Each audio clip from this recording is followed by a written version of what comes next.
কর্তৃপক্ষের প্রস্তুতির ঘাটতির কারণেই রূপপুর পারমাণবিক বিদ্যুৎ কেন্দ্র থেকে এখনও বিদ্যুৎ মিলছে না। এই কথা বলেছেন বিদ্যুৎ জ্বালানি ও খনিজ সম্পদ উপদেষ্টা ফাউজুল কবির খান।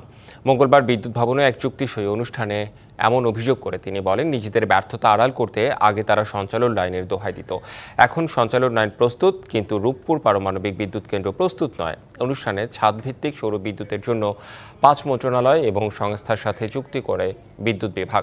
উপদেষ্টা জানান, এই চুক্তির আওতায় ফেব্রুয়ারির মধ্যে 46,854টি প্রতিষ্ঠানে 1,454 মেগাওয়াটের বেশি বিদ্যুৎ উৎপাদন হবে। এ লক্ষ্যে নভেম্বরের 20 তারিখের মধ্যে সকল দরপত্র শেষ করার নির্দেশ দেন তিনি।